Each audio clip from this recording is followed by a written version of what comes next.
This is WMPR 90.1 FM, Jackson, Mississippi. It's 7 a.m. and skies and shine. So talks money, the future's alive. Grab your coffee, let's take a ride.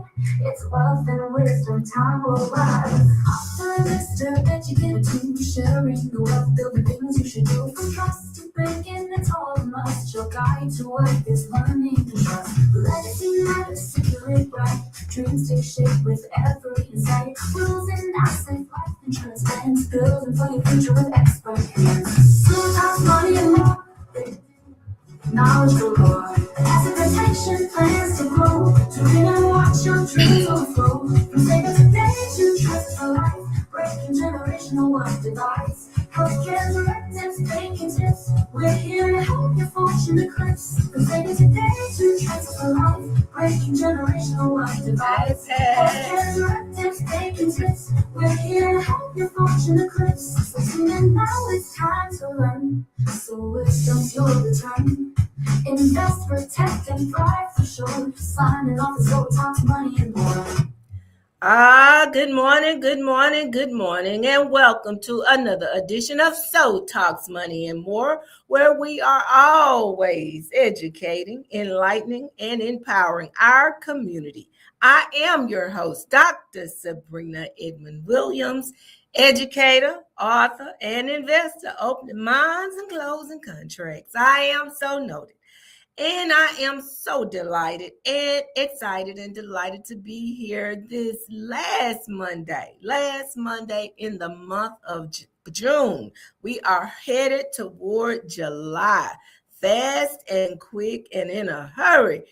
As a matter of fact, the rules around some of the laws that govern our state here in Mississippi are changing effective July the 1st. And we're going to be talking about one new law in particular, this morning, that I think all of us could stand to be educated a little bit more about, because it really will impact us and how we participate in the electoral process here in the state of Mississippi.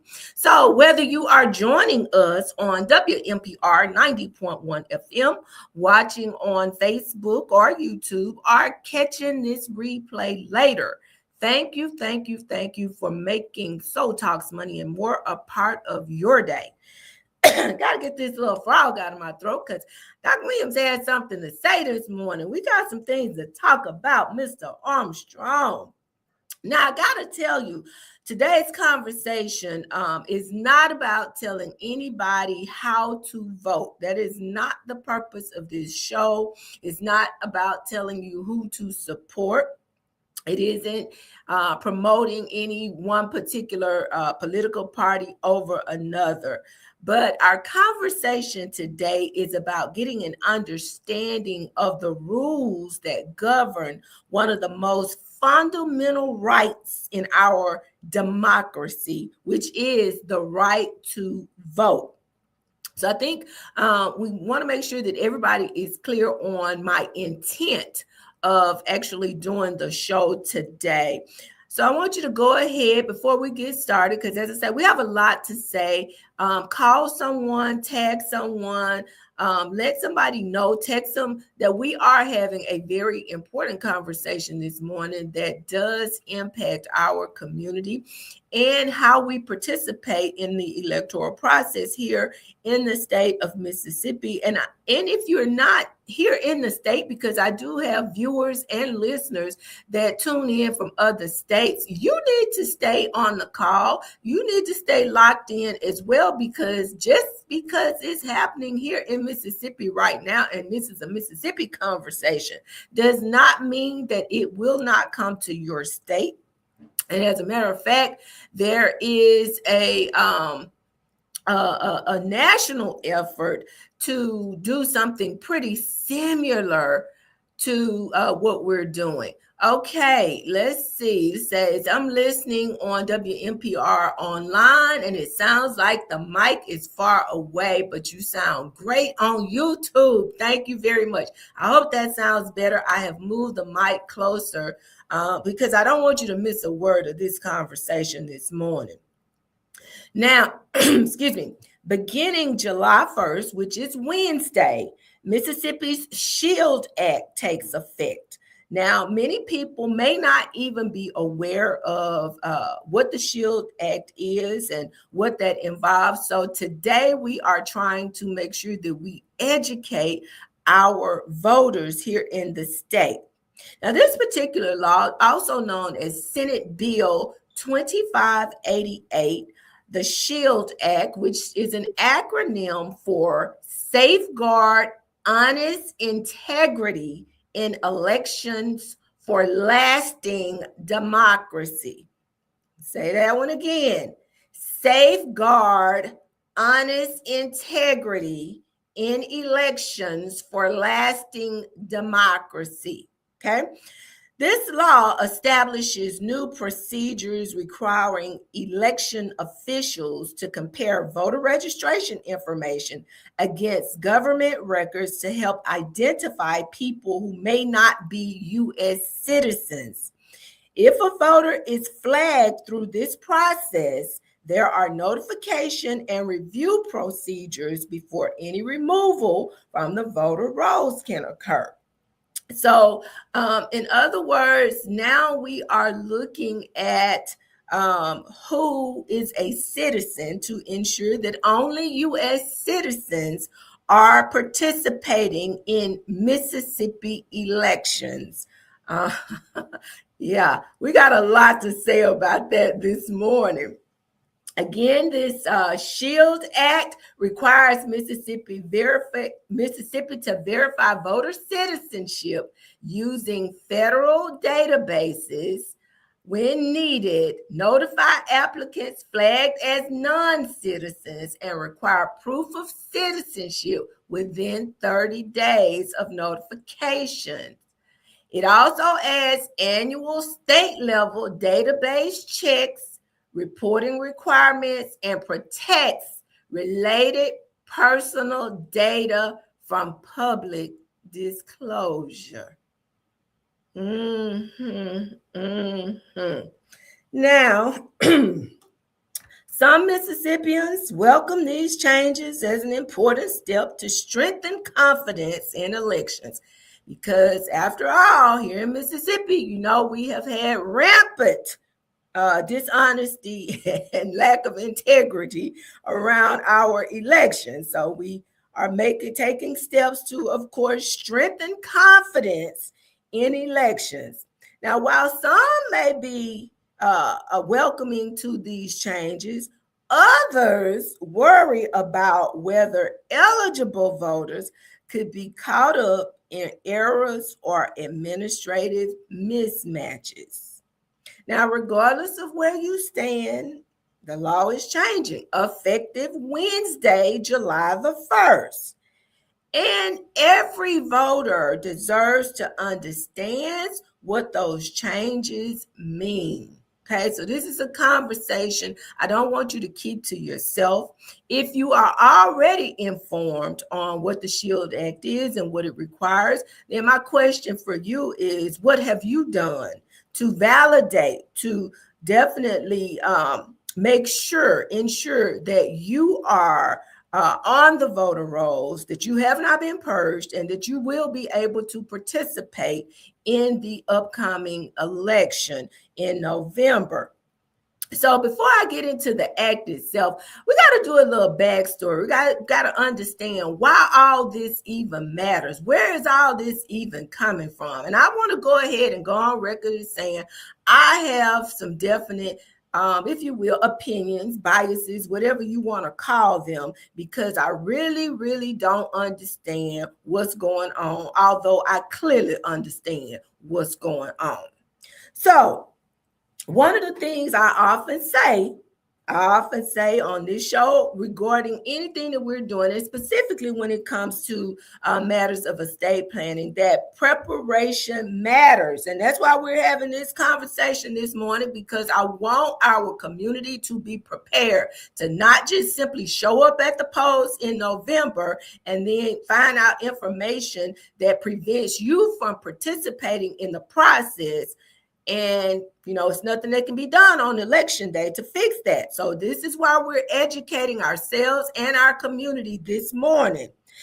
Preparation matters. It matters no matter what you're doing, whether it's estate planning. When you talk about buying a house, you got to be prepared. You can't go in there talking about buying a house with a 400 credit score, 500 credit score. It's not going to happen. Preparation matters. When you talk about building wealth, you got to have a plan. You got to be prepared.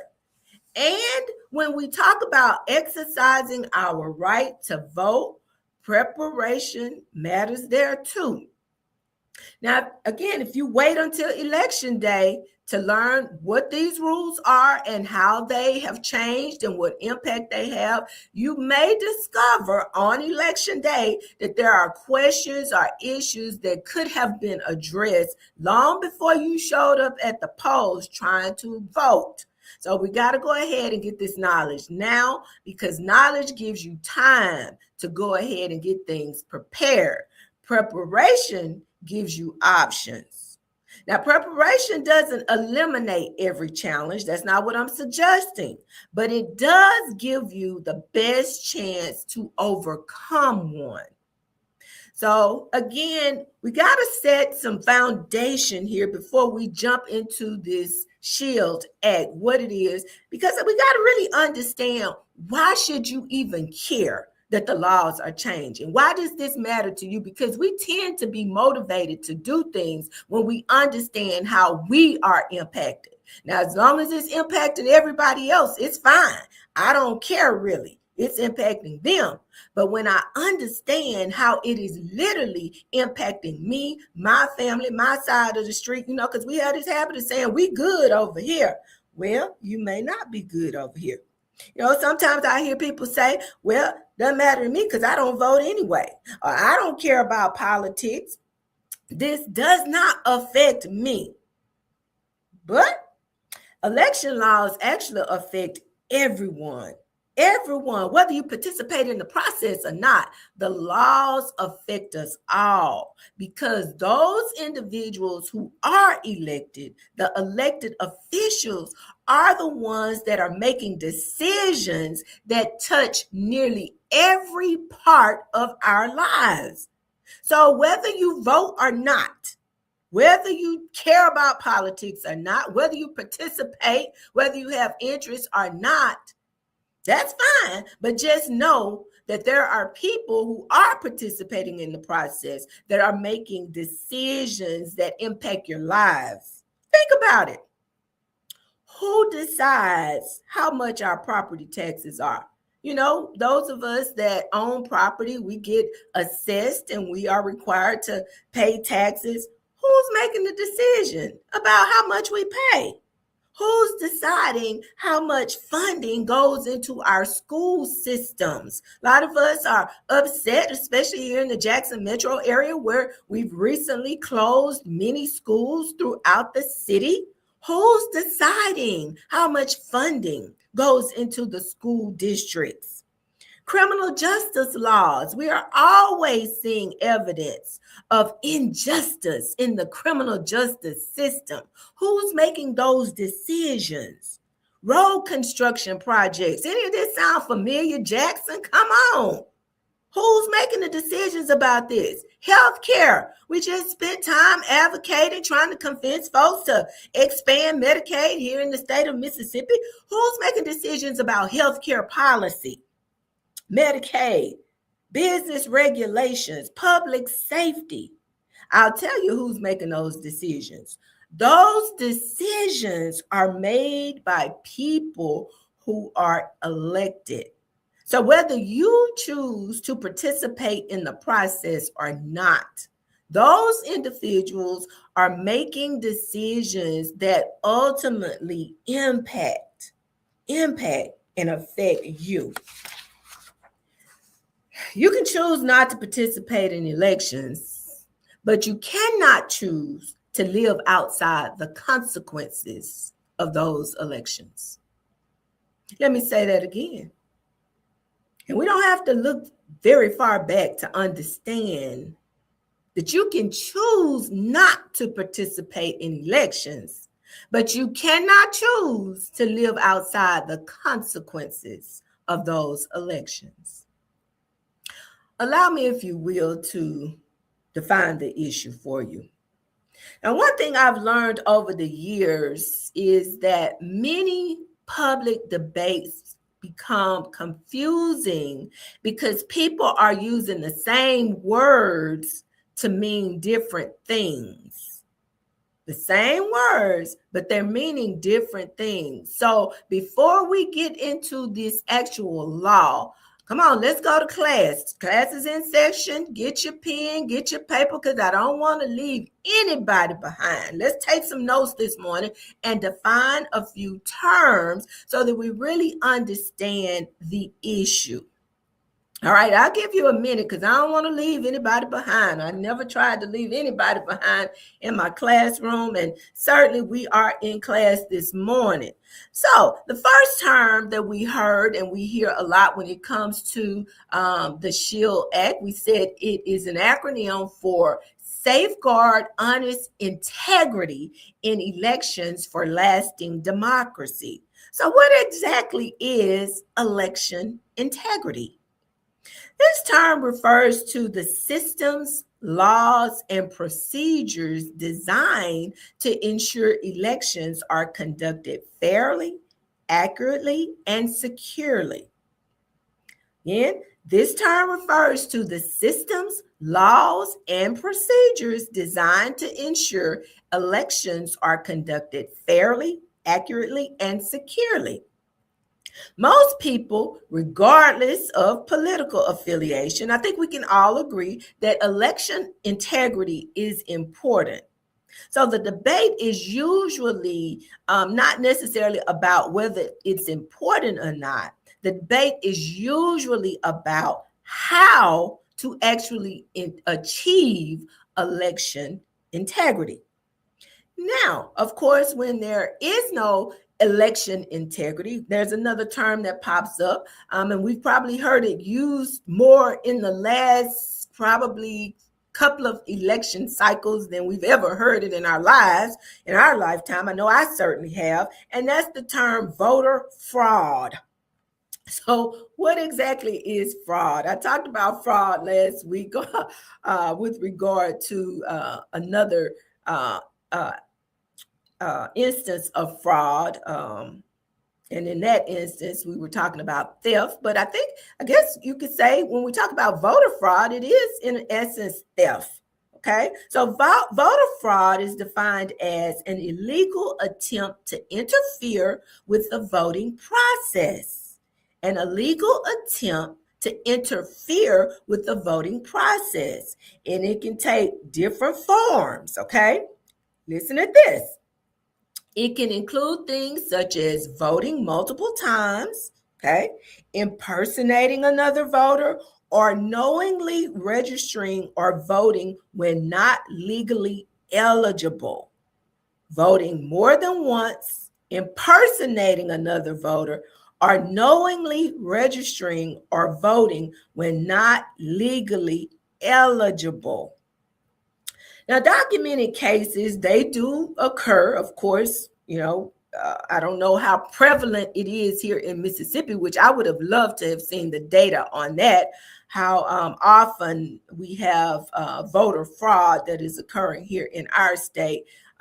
It obviously must be rampant because it led to the passage of the SHIELD Act. But documented cases, as I say, they do occur, but research and court records have generally found that such cases are relatively uncommon compared with the total number of ballots cast in U.S. elections. The scope and types of voter fraud are often the subject of political and public debate. Now, we've defined election integrity, voter fraud, but here's another term that I don't want to escape any of us, and that is voter disenfranchisement, okay?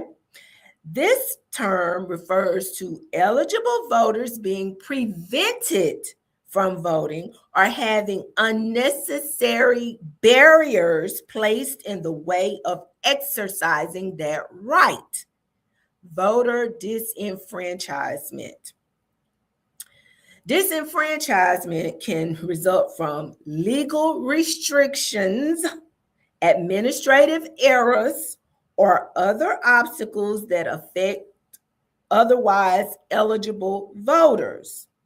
Now, the reason why I decided to start here is because these are important, very important definitions that we really need to make sure that we understand. Now, I got to tell you something. This topic, this whole subject of the SHIELD Act, it's large, you guys, and I'm not sure that we will be able to cover everything in this one episode of So Talks Money and More. So I may need to continue this conversation next week because, again, we know that we are looking forward to midterm elections here in November in the United States, and the midterms are very, very important for many reasons. And we want to make sure that those that are eligible to participate don't wait until they get to the polls in November to find out that they have been impacted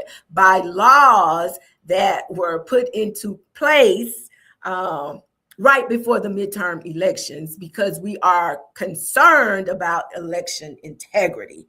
Okay, so we got to make sure that we understand what's really going on. Okay, sometimes the debate isn't over the goal, it's over the path to get there.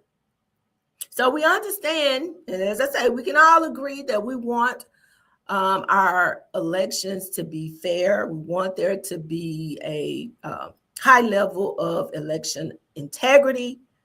But again, sometimes the debate isn't over the goal, it's over the path to get there. Now, before we move on, I guess I should say before we move forward, we got to look backwards for a moment. Got to look backwards because history matters. And we all know that when it comes to voting and voter rights, Mississippi has a very complicated history.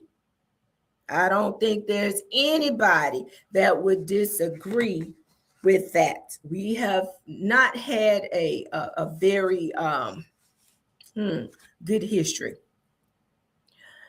There were times in this state's past, when barriers such as poll taxes, literacy tests, and other discriminatory practices prevented many Black citizens from exercising their constitutional right to vote.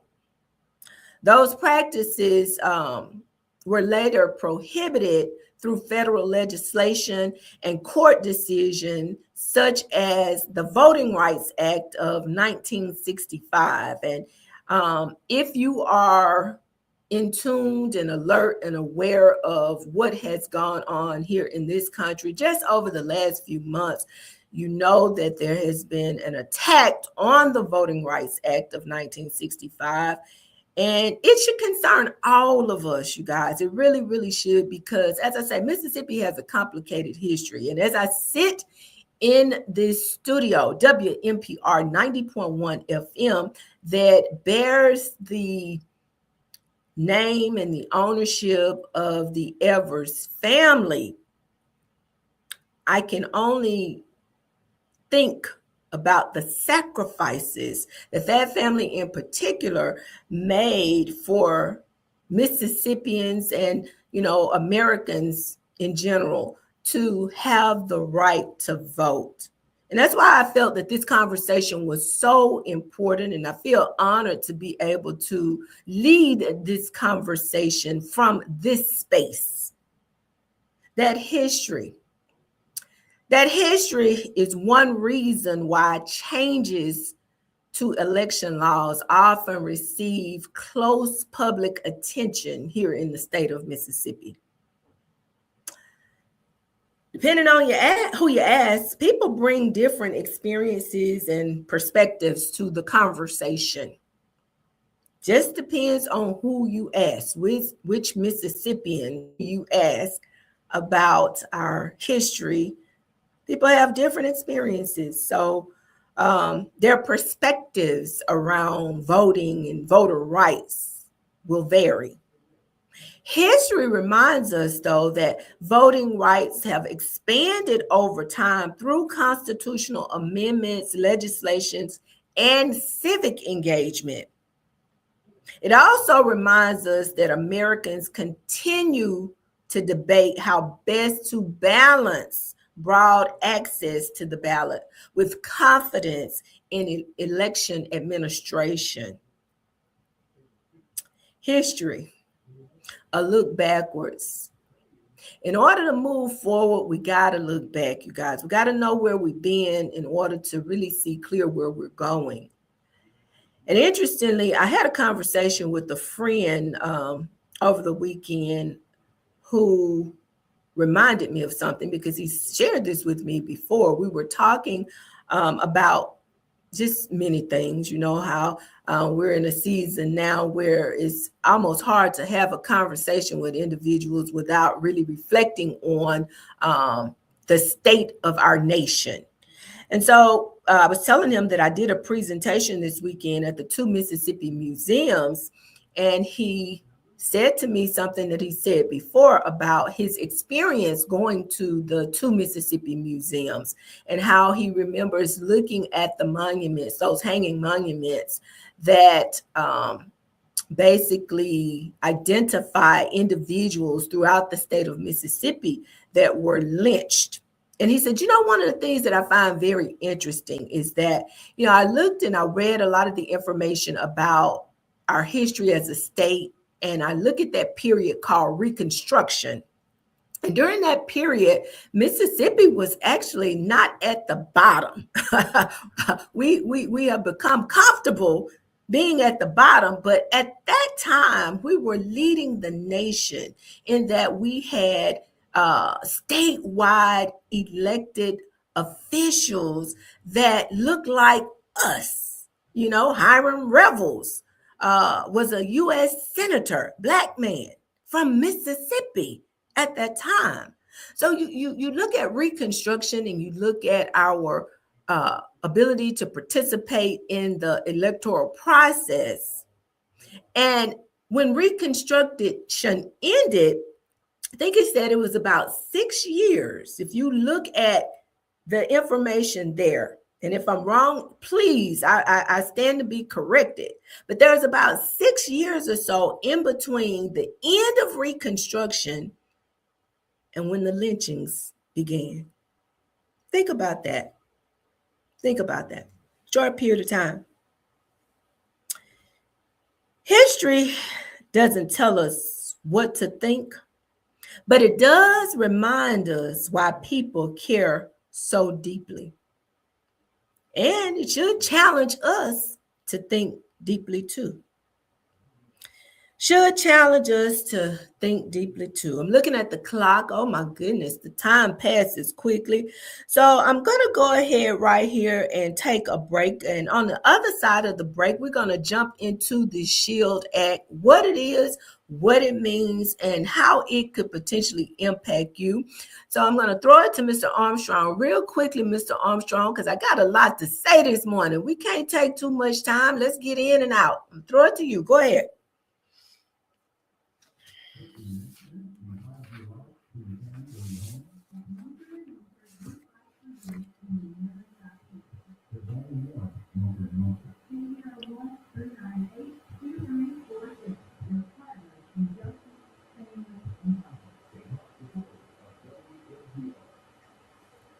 All right, we're back. We're back. If you are just tuning in, we want to welcome you to the show, whether you are joining us online through Facebook, YouTube, or if you are part of our WMPR 90.1 FM listening audience, we certainly welcome you to the show this morning. I am your host, Dr. Sabrina Edmon Williams, educator, author, and investor, opening minds and closing contracts. I am so noted, and I am so excited and delighted to be here this morning leading this conversation, because I think it is very important that we understand what is happening in our state, because certainly we see it happening here in the state, and it won't be long if some intervention does not occur before we see this at the national level.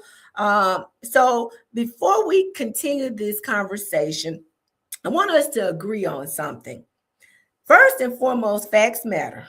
Facts matter. And I say that because we live in a time when opinions travel faster than evidence. Headlines can shape a conversation before anyone reads the article. Just look at the headlines, and we've already formulated our opinions.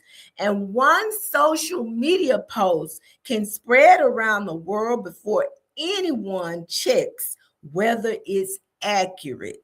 So I want to start by saying facts matter. That's why I said it will probably take us multiple shows to really peel this onion back and get into the meat and potatoes of this SHIELD Act and what all is involved and how it impacts us. So I'm going to slow things down right here, because I want us to now kind of flow into a conversation of what the SHIELD Act actually says, what supporters believe it will accomplish, what the critics are concerned about, and what verified information tells us. Okay. Now, that doesn't mean everyone will reach the same conclusions, but it does mean we're all going to start from the same set of facts. Facts are the foundation. Opinions are built on top of them. Okay, so facts are going to be our foundation, and then you can formulate whatever opinion that you want to have. So in short, the SHIELD Act, again, if you didn't hear me in the first half of the hour, the SHIELD Act is the new law, Senate Bill 2588, that was passed during the last legislative session here in the state of Mississippi. It goes into effect on Wednesday, and it's the acronym for Safeguard Honest Integrity in Elections for Lasting Democracy Act, which requires Mississippi, the state of Mississippi, to verify voter citizenship using federal databases. The SAVE, S-A-V-E, when needed, notify applicants flagged as non-citizens, and require proof of citizenship within 30 days. It also adds annual state-level database checks, reporting requirements, and protects and it's supposed to. I think they should have used that word, because how can you assure people that it actually does that? Protects personal data, related personal data from public disclosure. And I say that, I want to pause right there. We live in an era now where there are always data breaches. I mean, I get those notifications from TransUnion, Equifax, and Experian all the time. You have been, the victim of a data breach. So, protects related personal data from public disclosure. Okay. Now, let's begin with the law itself. Not what somebody has said, not what somebody has posted on social media, or what your cousin heard, or any of that. Let's just look at this law. So again, the SHIELD Act is a Mississippi law that establishes a process for election officials to verify whether individuals on the state's voter rolls appear to be United States citizens based on available government records. The legislature's stated purpose, now this is why our Mississippi legislators thought this was important. Their stated purpose is to help ensure that only eligible citizens remain registered to vote, consistent with existing legal requirements that only U.S. citizens may vote in federal and state elections. So, it's important to note something. Now, the SHIELD Act itself does not create a new citizenship requirement. It doesn't create one. You know why? Because U.S. citizenship has long been a requirement to register and to vote in Mississippi and throughout the United States. It's always been the rule, but we had to make another rule. But it's always been the rule, okay? Instead, doesn't add a new rule. This law creates new procedures for checking voter registration records against government databases and responding when potential discrepancies are identified. So the question isn't whether citizenship is required. It is. It always has been. It already is. The question is how the government verifies it is. So citizenship has always been a requirement. When you're having discussions with your friends, let them know, because I hear this all the time. What's wrong with having to verify your identity when you go vote? What's wrong with that? Well, ever since I've been participating in elections, I've always had to verify my identity. You know, I go to the poll, the very first thing they ask me for is my driver's license to see who I am. If the person that I say I am is the person that they have listed on the voter roll.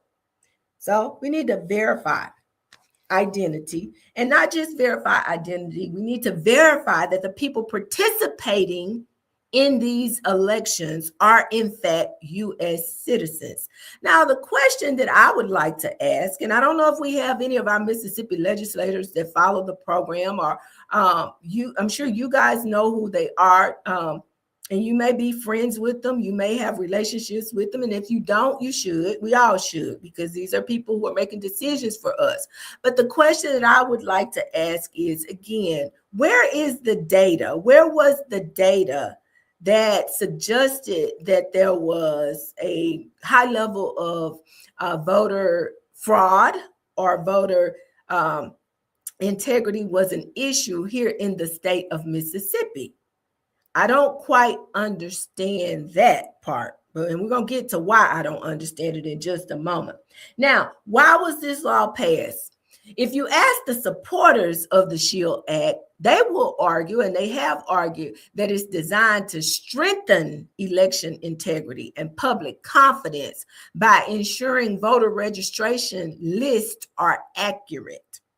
And there was no other way to do that than by making sure that people are required to prove their citizenship to make sure that those registration lists are accurate.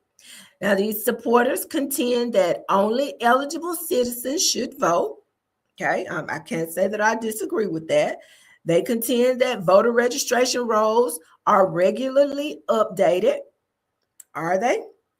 They contend that state officials should use available government data to identify people who may no longer be eligible to vote. They contend that election officials should have procedures for reviewing potential issues before elections. Okay, it all sounds okay, right? Supporters also argue that even if unlawful voting is uncommon, safeguards can help maintain public trust in election outcomes.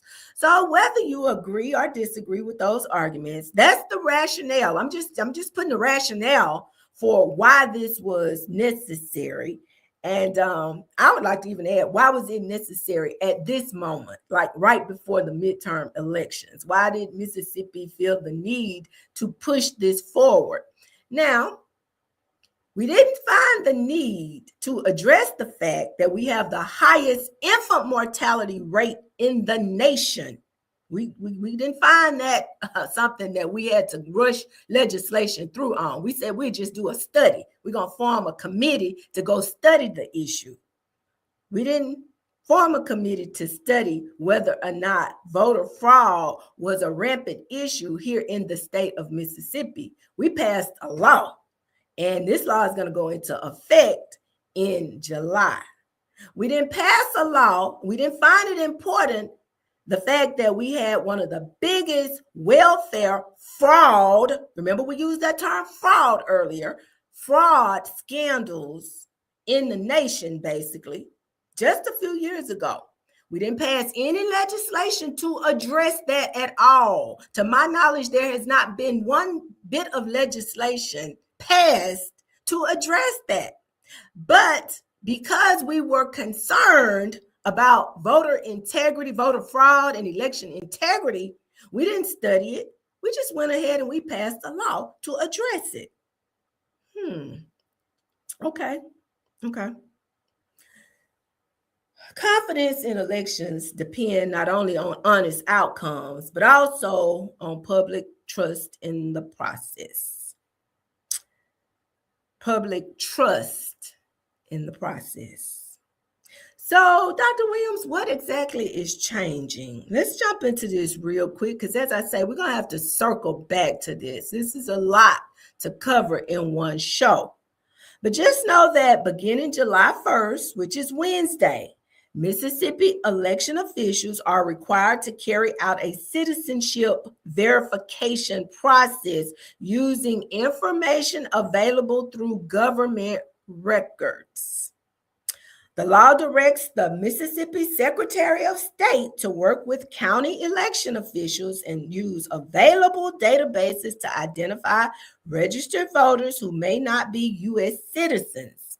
This process includes comparing voter registration information with records from government agencies, including information available through the federal Systemic Alien Verification for Entitlements program, when appropriate and available for that purpose.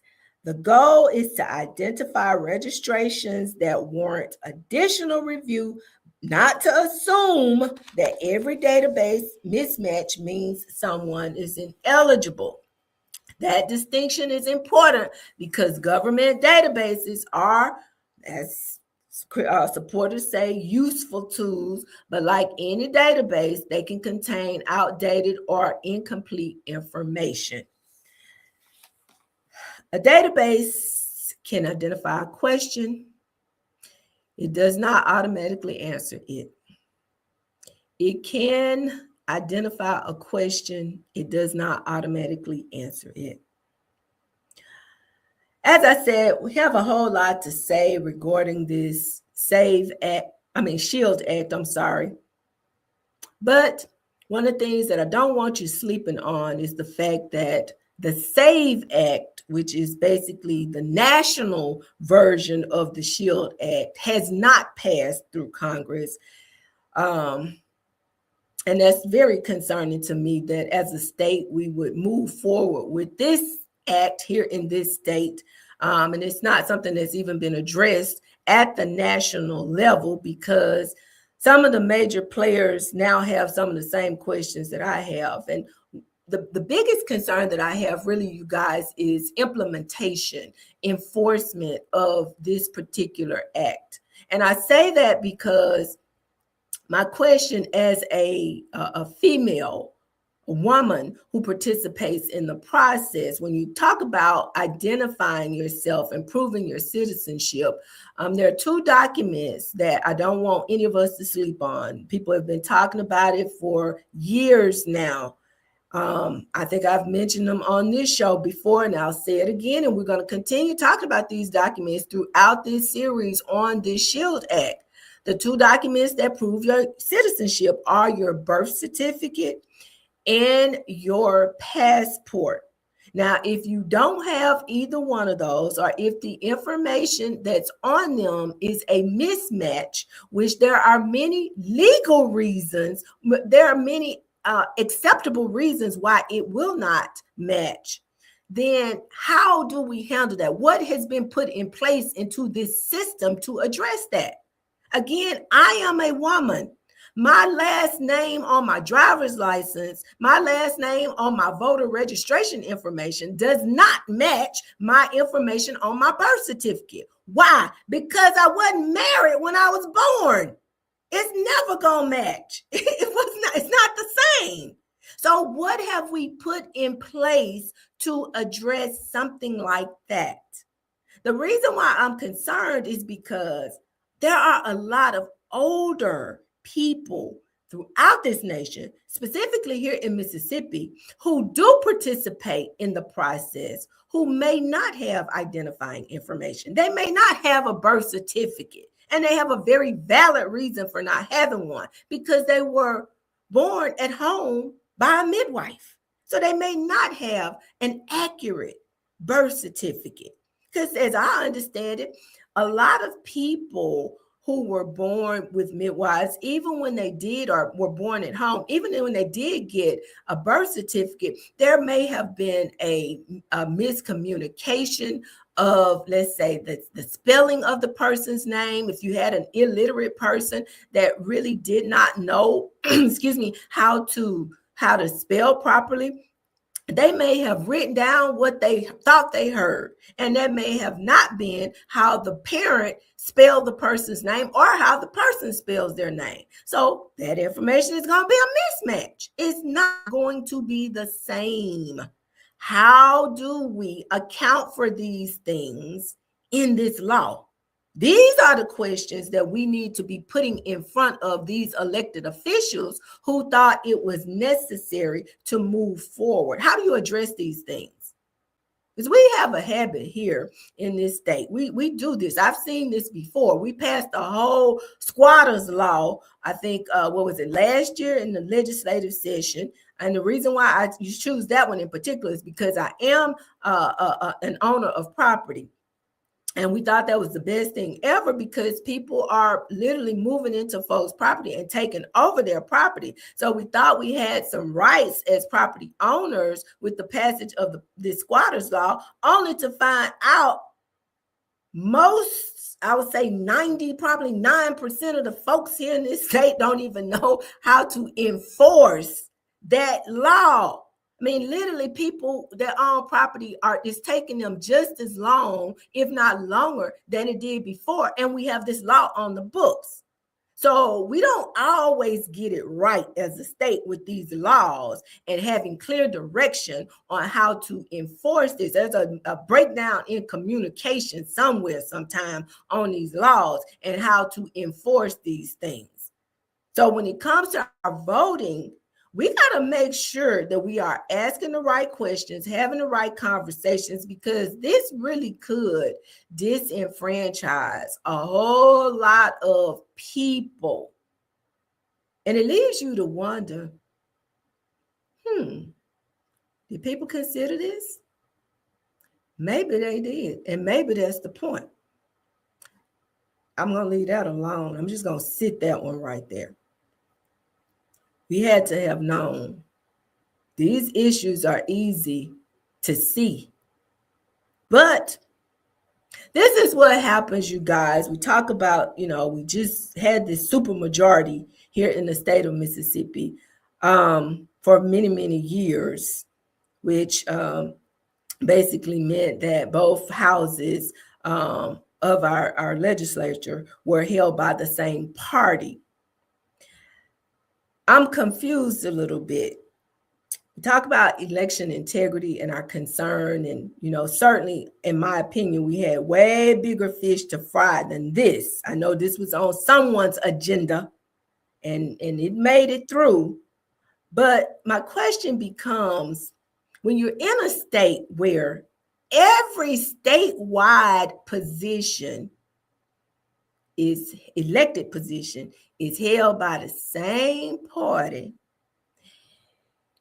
except one position in our representatives, our Congressman Thompson's position. He's the only Democrat. And again, as I said, I'm not making this about political parties. I'm here to make a point. So your governor, your lieutenant governor, your attorney general, your state auditor, all of these folks are in the same party, okay?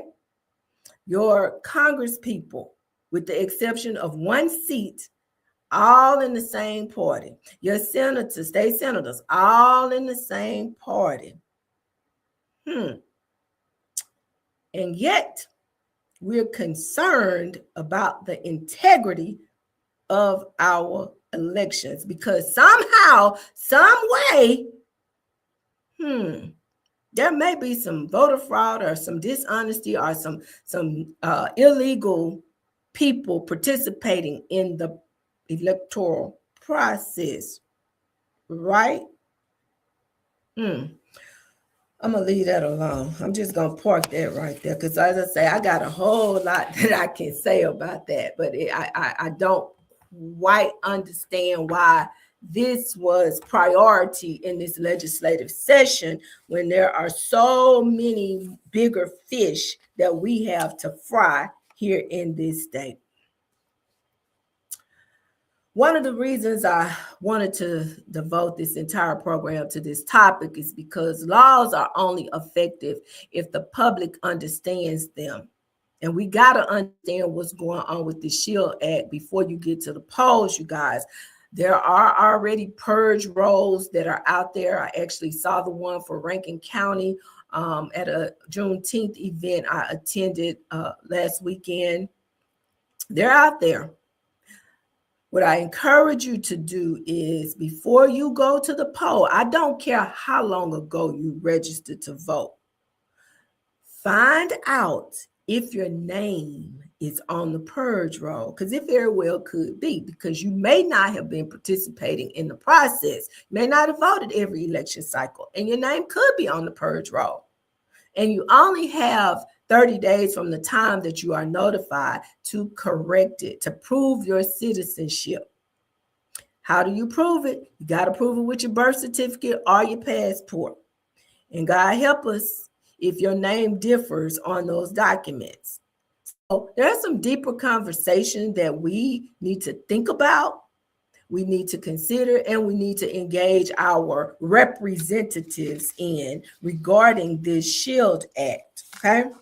Now, I want to just, I got to slide in and out real quickly. I need to remind you guys that on Friday, I was here. I hosted a brief segment with a young lady, a representative from the local YMCAs. There is an event that is taking place today and tomorrow. We have representatives coming into our state, nephrologists who will be working with us to do kidney screenings.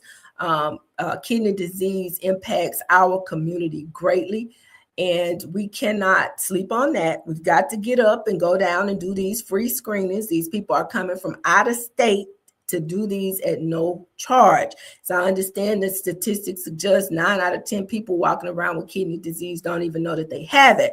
So I'd like to encourage us to remember to go out. Flowood today, Flowood YMCA, I believe the times are 9 to 2 p.m., 9 a.m. this morning to 2 p.m., and they'll be in Clinton at the YMCA tomorrow from 11 to 4.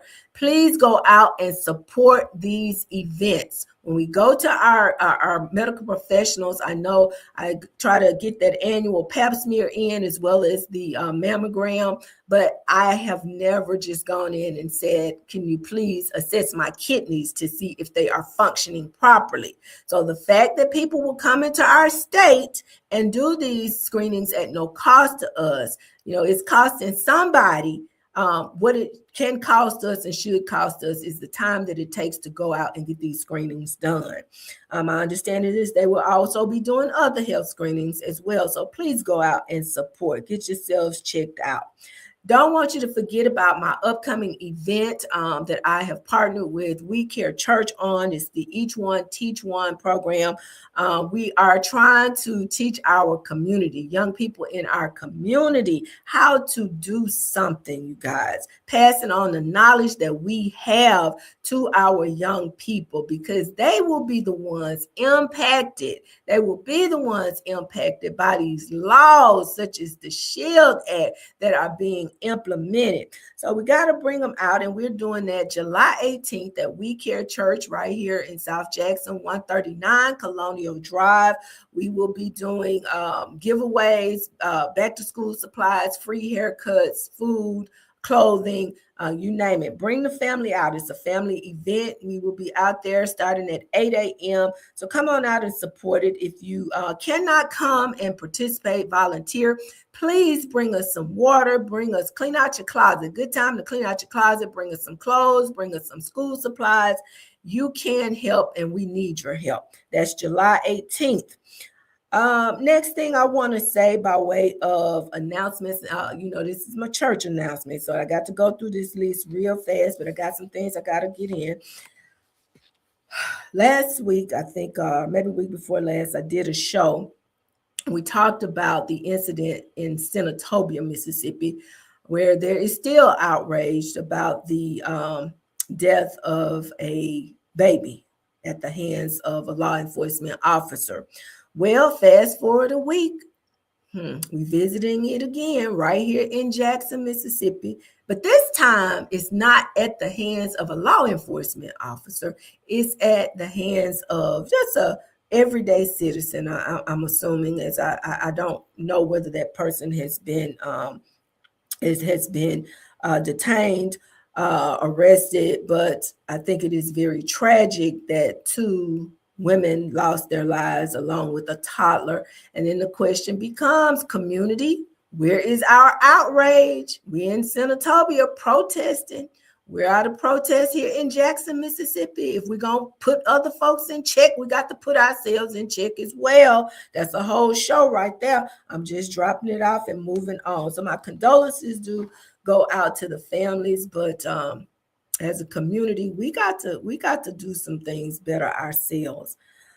And finally, I want to stop just a second to thank an individual. And I'm not going to call the person by name, but one of the things I want to say, and I want to lead by example. All of us are human. None of us are above reproach or correction. And in doing the show last week, I actually was talking about something and I mispronounced a word. And an individual reached out to me so kindly and sweetly on social media and corrected me. And I certainly appreciate that person for doing that. I appreciate the spirit in which the correction was given. I appreciate the fact that obviously that person was concerned enough about me and my personal and public persona to ensure that I was moving correctly. And because this is an educational platform, I want all of you to know that I am not above correction or reproach. I want to get it right. I want us to know what is right. And if it needs to start with me, I welcome it. So I thank you. I thank any of you. Again, I appreciate the spirit and the way it was done. It was not done in a public, demeaning manner, very humble, and I certainly appreciate that. And I invite any of you, anytime there is anything that's said that may be in an error, please charge it to my head and not to my heart, because everything I do it out of love for my people and my community. Now, as always, if you heard something this morning that challenges your thinking or helps you to better understand an important issue, don't keep it to yourself. I need you to share this broadcast, invite some other people into this conversation. Democracy depends not only on voting, it depends on informed participation. Informed participation. We couldn't do it all this week. It's too much. We're going to peel it back as we can. So next week, we're going to pick up where we dropped off. I need you to think. I need you to start thinking. I need you to start acting. Go out there and verify that you are still on the voter rolls. Know that you know. Don't wait until November to find out that your name has been purged. Okay? Do that for me.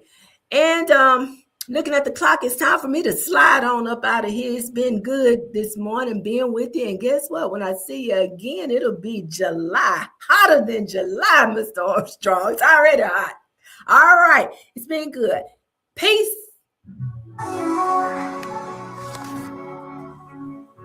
So talk money and more. About money and more.